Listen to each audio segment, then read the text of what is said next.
3장 모든 인류의 죄 1. 유대인들에게 어떤 이점이 있나요? 할례의 유익은 무엇인가요? 2절 여러모로 많이 있습니다. 우선 그들은 하나님의 말씀을 맡았습니다. 바울은 앞서 로마서 2장에서 유대인들의 위선을 지적하며 외적인 할례와 율법 자랑이 참된 의가 아님을 강하게 말했습니다.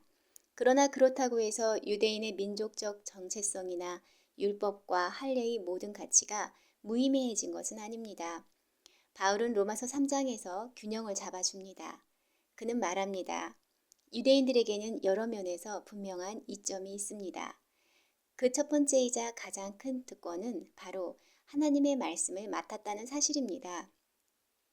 즉 하나님의 계시와 언약, 율법, 예언자들의 말씀, 곧 성경의 기록과 전달을 유대인들이 맡았다는 것입니다.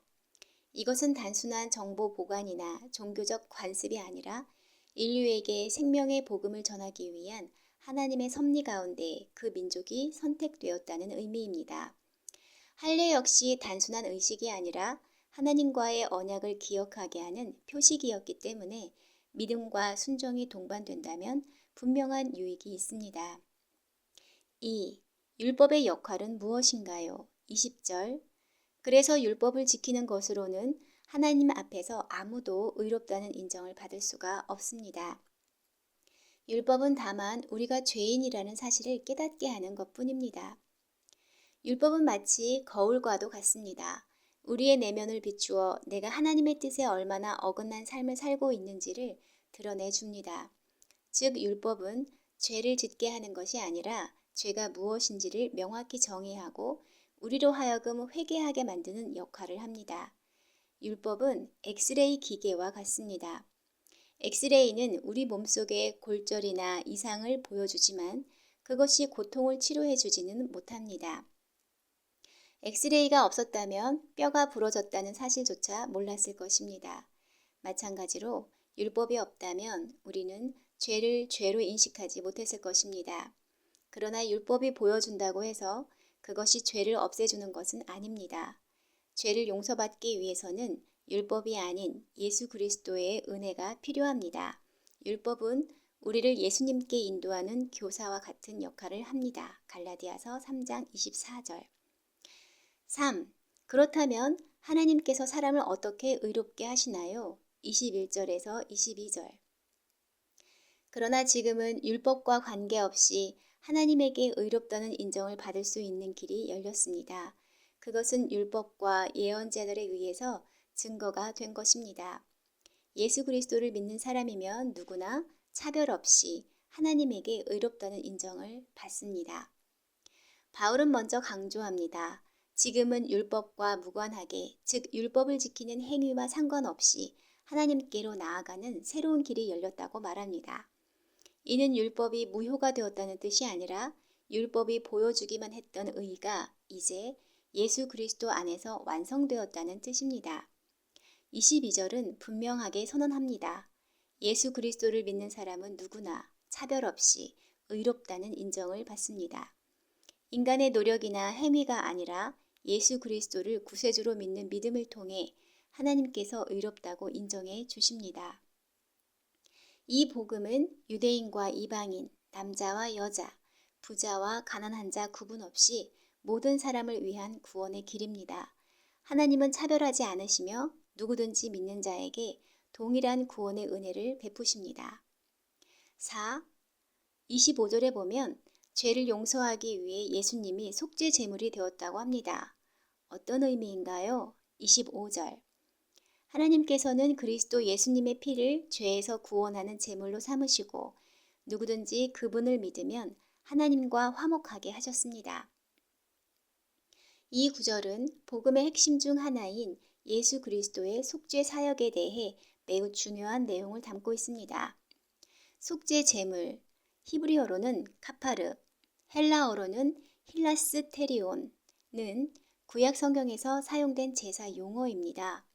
이것은 하나님 앞에서 죄를 용서받기 위해 드리는 희생 제물을 의미합니다. 이스라엘 백성은 하나님께 죄를 지었을 때 그 죄를 대신해 흠 없는 짐승을 잡아 피를 흘리는 제사를 드렸습니다.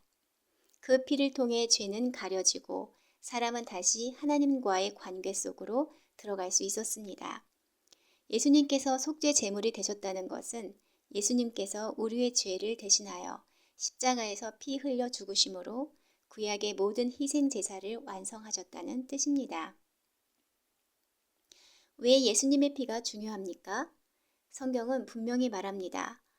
피 흘림이 없이는 죄 사함이 없습니다. 히브리서 9장 22절. 이는 곧 죄의 대가는 죽음이며 죄를 용서하려면 반드시 누군가의 희생이 필요하다는 의미입니다. 그러나 인간은 스스로의 죽음으로 죄를 속할 수 없기에 하나님께서 친히 인간의 몸을 입고 오신 예수님께서 온 인류를 위한 완전한 속죄 제물이 되어주신 것입니다. 예수님의 피는 단지 육체적 고통의 상징이 아니라 영원한 죄의 대가를 대신 치르신 거룩한 희생입니다. 예수님의 속죄는 어떤 결과를 가져옵니까?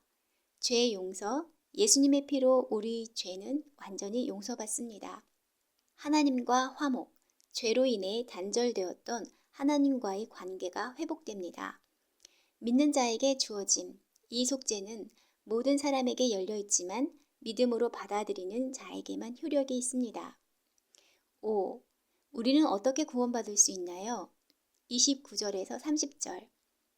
하나님은 유대인의 하나님만 되십니까? 아닙니다. 이방인의 하나님도 되십니다.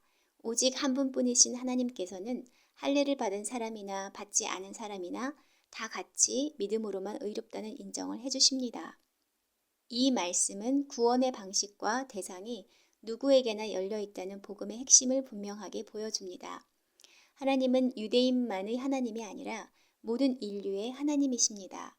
모든 사람은 죄인이기 때문에 모든 사람은 구원이 필요합니다. 로마서 3장의 흐름에서 바울은 이렇게 선언합니다.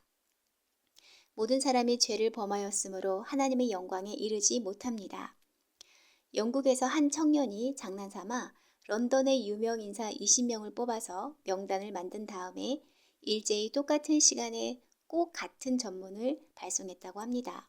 그 내용은 단순했습니다. 모든 것이 탄로 났으니 속히 피신하기 바람 이라는 것이었습니다. 그 이튿날 어떤 일이 일어났겠습니까?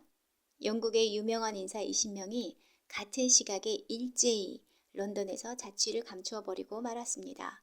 이 에피소드가 우리에게 던져주고 있는 메시지는 단순하지만 분명합니다. 죄인 아닌 사람이 하나도 없다는 것입니다. 즉 인간은 누구든지 유대인이든 이방인이든 죄인입니다. 그 어떤 사람도 자신의 도덕적 행위나 종교적 전통으로 하나님 앞에서 의롭다고 인정받을 수 없습니다. 그리고 죄인에게는 하나님의 의로운 심판이 따릅니다.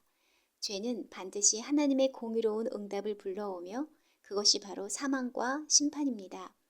그러나 하나님은 모든 사람에게 동일한 구원의 길을 주셨습니다. 바울은 말합니다. 하나님은 단지 유대인의 하나님이 아니라 이방인의 하나님도 되십니다. 그리고 그분은 모든 사람을 단 하나의 방법으로 구원하십니다. 그것은 바로 믿음으로 말미암아 의롭다 하심을 받는 것, 즉 오직 믿음으로 구원받는 것입니다. 이 믿음은 유대인, 이방인, 남자, 여자, 부자, 가난한 자, 그 어떤 조건과 배경을 초월하여 예수 그리스도를 믿는 사람 누구에게나 동일하게 적용되는 은혜의 길입니다. 쉽게 말해보면 사람이 하나님과의 관계가 끊어진 이유는 죄 때문입니다. 그리고 그 죄는 모든 인간에게 공통된 문제입니다. 그러므로 구원의 길 역시 모든 인간에게 동일하게 열려 있어야 공평합니다. 하나님께서는 바로 그 길을 예수 그리스도의 십자가와 부활을 통해 모든 인류에게 제시하신 것입니다.